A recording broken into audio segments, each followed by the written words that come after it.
Hello, everybody. My name is Kenny, and I want to talk about my school experience as an Aspie. Now, if anybody that is an Aspie or has autism could probably relate to my story a little bit.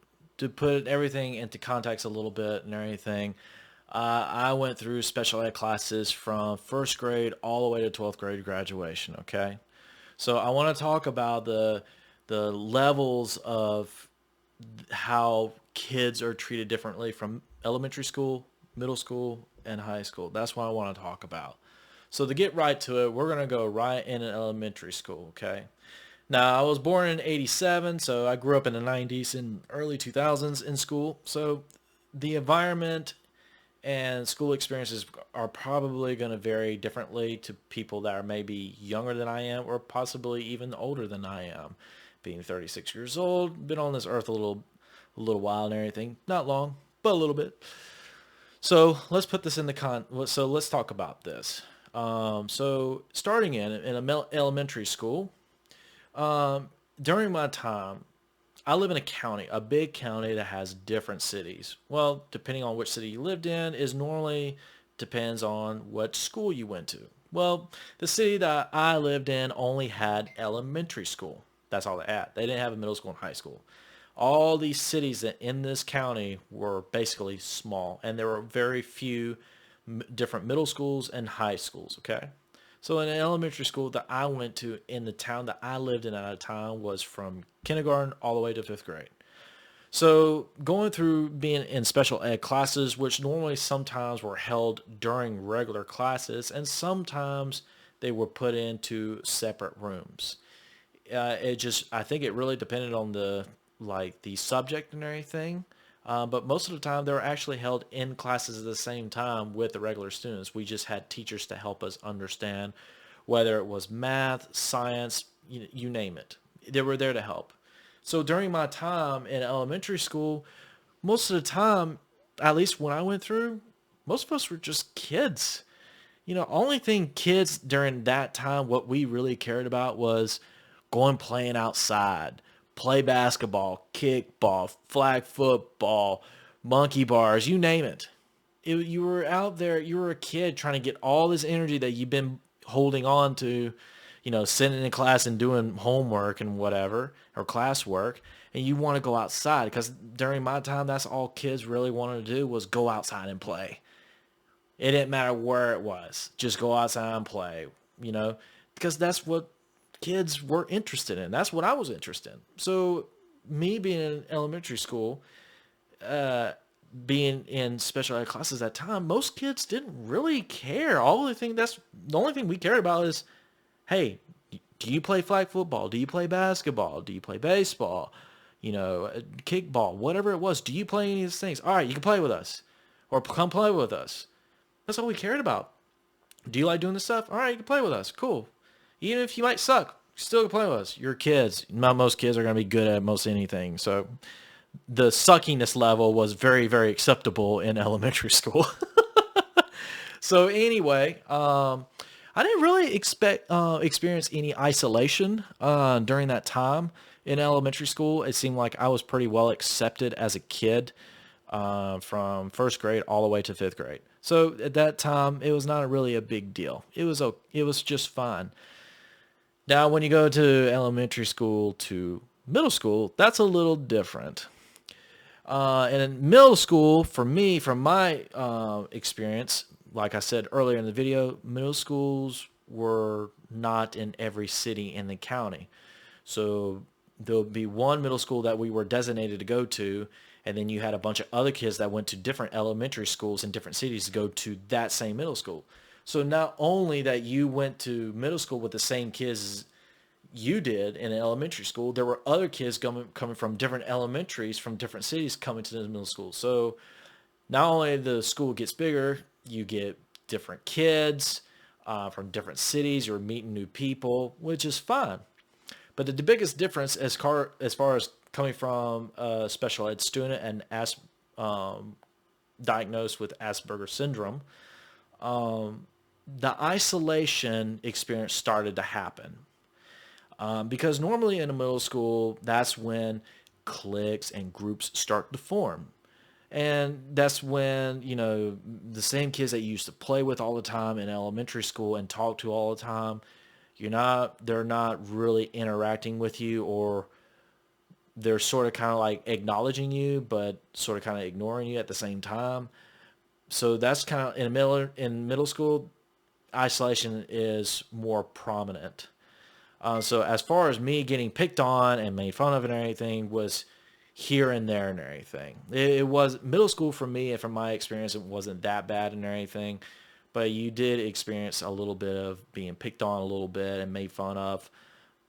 But it is nowhere close to what high school was. Let me tell you all about it. So in high school, right, it's the same thing. There's not many high schools in this county. There's very few of them. So now you're going, and you got some middle schools that are students that are going to the same high school now. So now it's more students and more new people. Well, now the groups get bigger and they're becoming more groups and cliques are forming and everything. And the isolation is insane then. Because let me put this in perspective. It was the same way almost in middle school. But in high school, no, excuse me, in middle, yeah, in the special ed classes had normally a special section in middle schools, but not all the time. In high school, though, everybody knew, and I mean everybody, every kid knew where the special ed classes were, because they were always in the far corner of the school building, always. If not most times. If anybody here has experienced that and knows exactly what I'm talking about, you know exactly what I'm talking about. So everybody knew. Everybody knew where those classes were. And if you were ever in high school, if you were ever caught walking out of those classes in or out, it didn't matter. You were automatically a target. Automatically. You had no choice in the matter of it. You were automatically going to get picked on, made fun of, pushed, shoved, punched, tripped, name calling, you name it. You got it. That's what you were going to get. Because word spreads really fast. Like, hey, that kid right there saw him walking out of special ed class or going in special ed class. Is like, oh, he's a real little reject. He's a reject boy, That's how kids treated us. Oh, let me tell you about it. The name calling was just insane. And it's not just the name calling of being called a retard or a dumbass, stupid, slow, anything like that. Curse words were included into this. Oh yeah, it was crazy. It was insane. And I can't believe of how students would treat other students. It's amazing, right? Well, they always say, oh, kids are young and dumb. Oh, you got that right.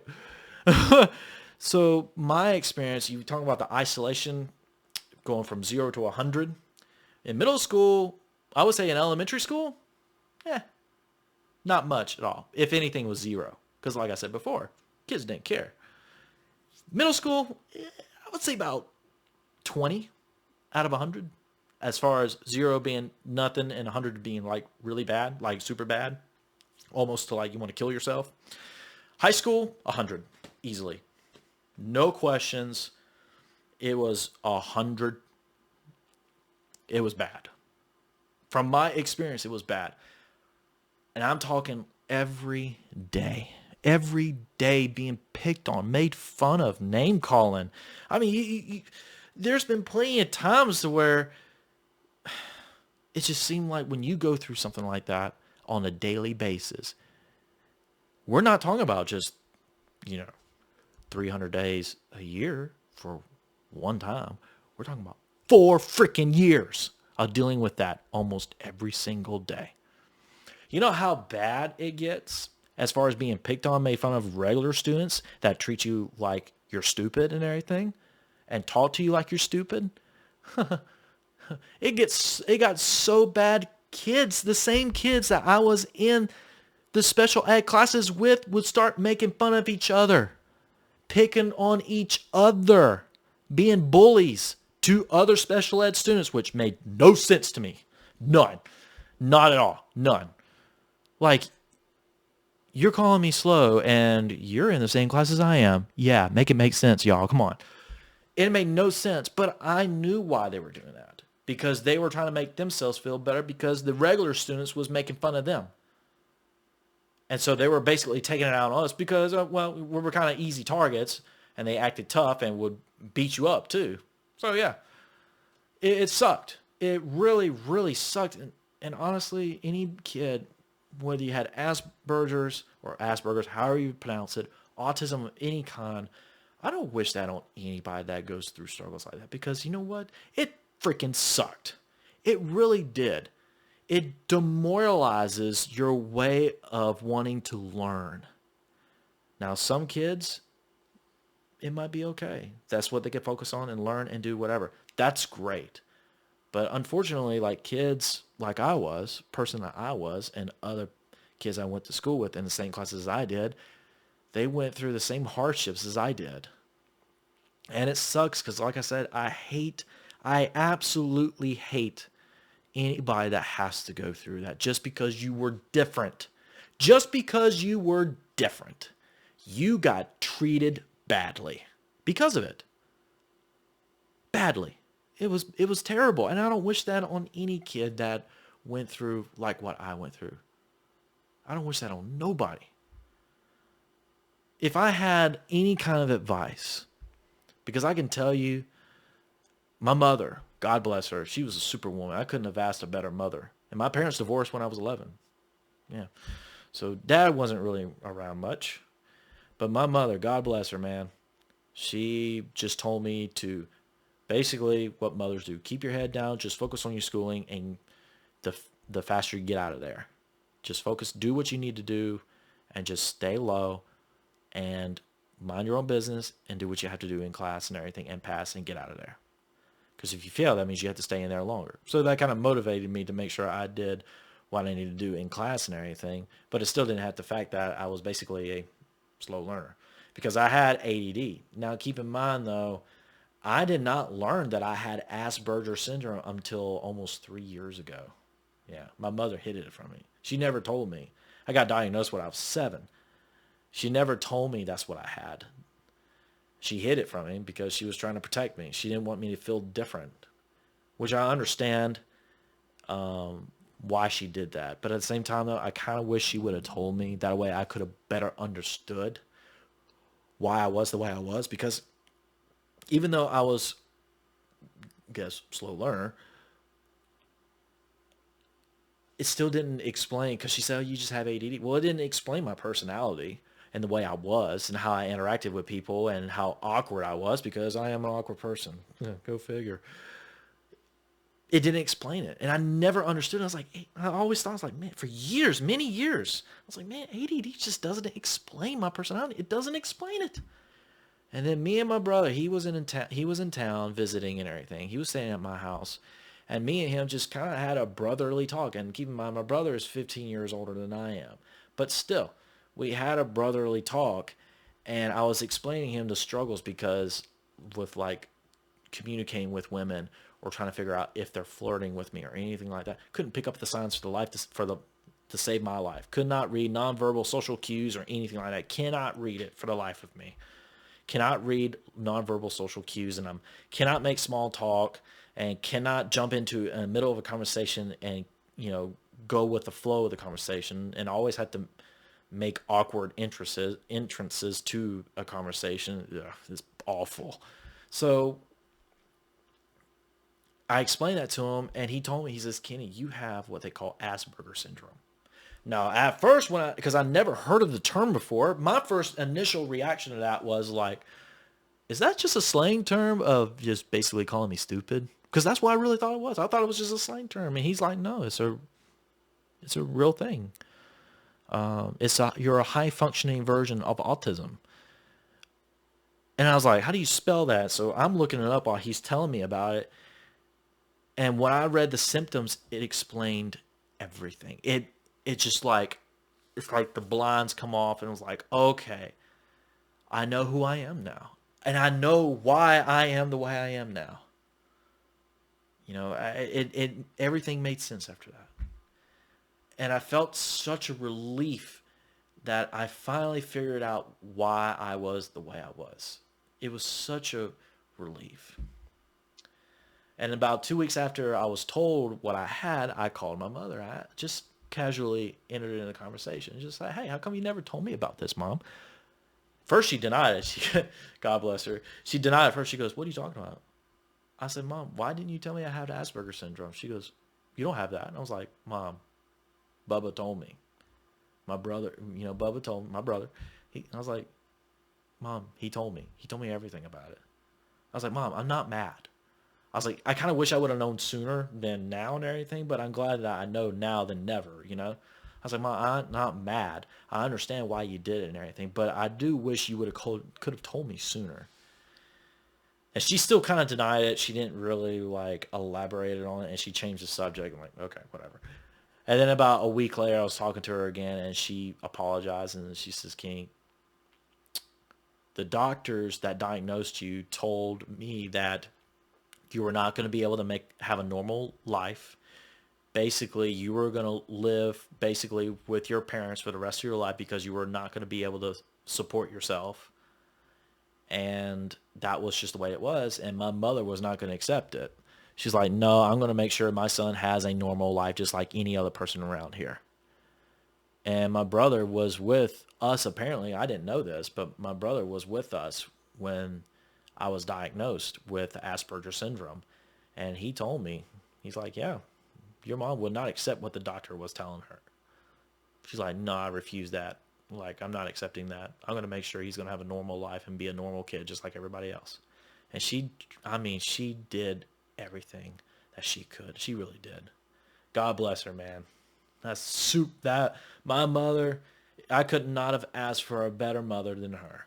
She is superwoman, man. She really is. Even when my mom and dad divorced when I was 11, during that time in middle school and high school, she had to play the role of mother and father at times. But yeah, like I said, I wasn't mad, but I'm glad I better understand myself. So if I had any advice of people that went through the same struggles as I did, the only thing I can really say is I hope you find somebody that you absolutely trust, that you can talk to and tell them what you're experiencing. And if anything, be careful who you talk to about such things. I would be cautious. So if you could find somebody that you absolutely trust, that you tell your deepest secrets, that are very supportive, talk to them.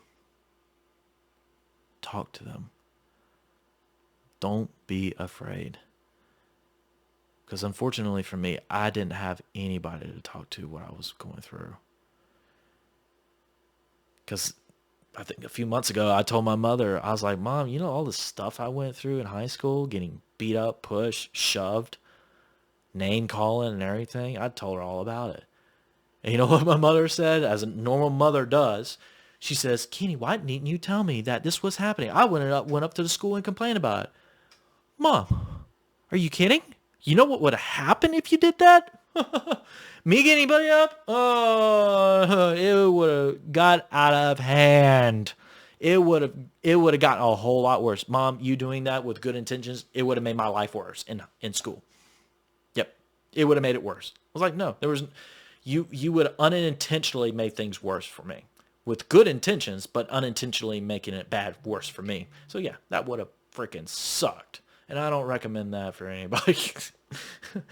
I wouldn't exactly say, tell your parents and everything because, if they really love you and want to protect you and everything, that's almost the intent thing they would do.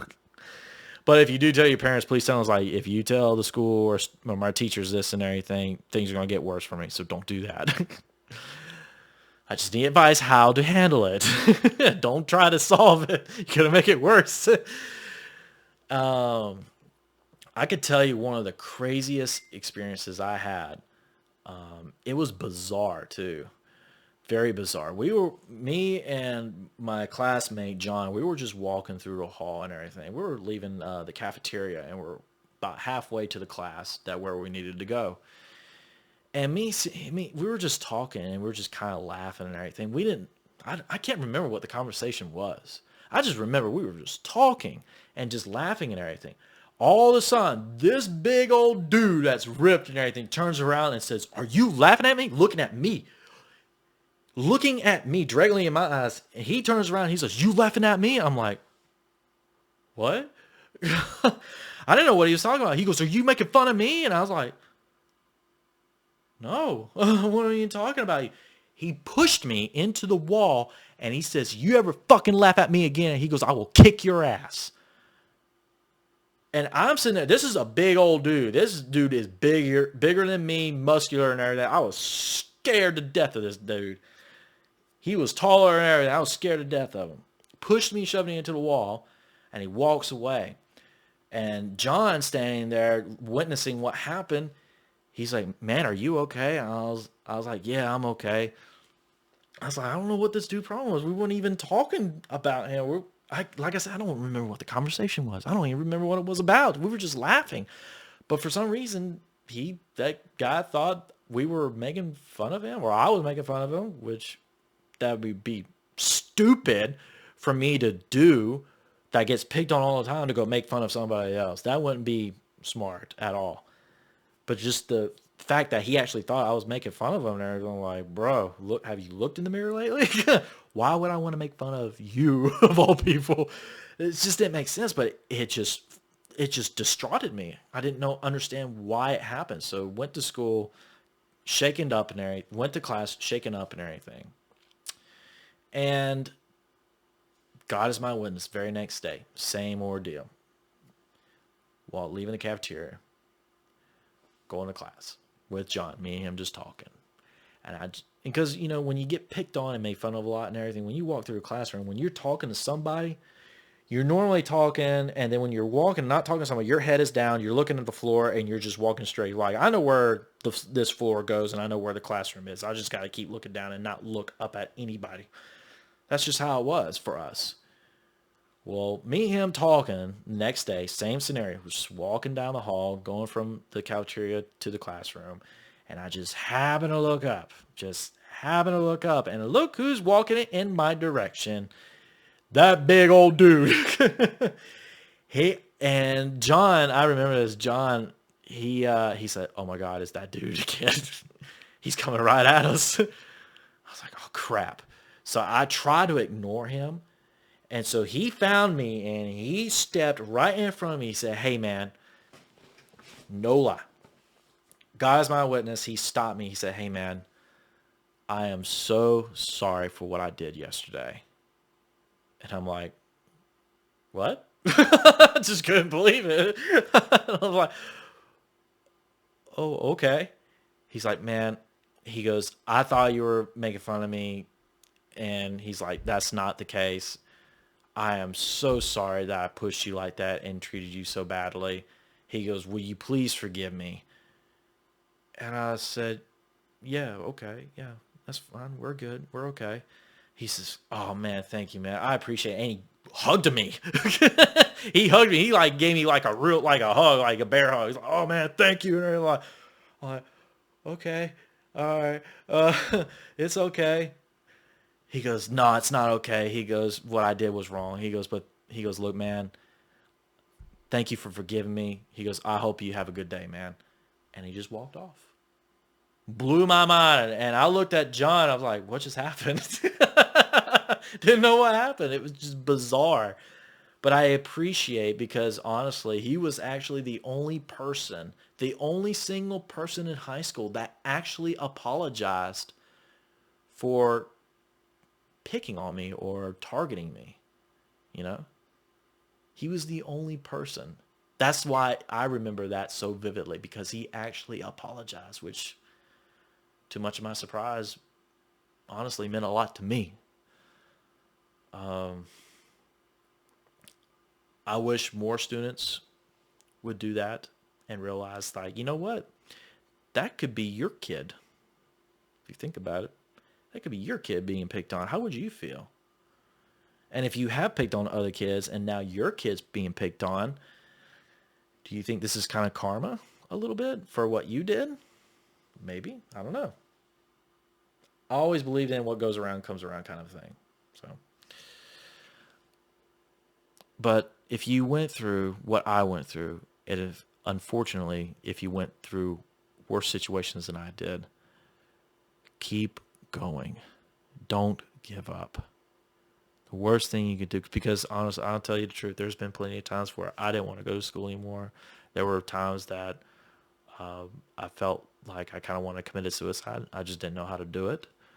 And we didn't, and internet was not a thing at my house. So there was like ways to kill myself, there was no way to do it. So I couldn't really like pursue that idea, but the ideas fell into my head. And so yeah, that'd be one thing is like, don't do that. Don't try to harm yourself. It's not going to solve your problem. The worst thing you could do is that. Don't harm yourself. Like I said, if you're having problems, talk to somebody. Be strong and don't give up. Worst thing you can do is give up, because honestly, you get through that and everything. You make it out of that. You can basically almost make out of anything that the real world will throw at you. It's like the old saying goes, what doesn't kill you will make you stronger. And it does. I really firmly believe in karma. I really do. So don't give up. Do not give up. Stay strong. Keep your head high. Find people that you can talk to if you're running into a problem. I'm rooting for you. I really am. Don't give up. Keep going. If you like this video, please like and share to other people that go through the struggles like I went through, or even you went through. If you can relate, leave your comments down in the section and tell me about your story a little bit. Thank you, and have a very blessed day.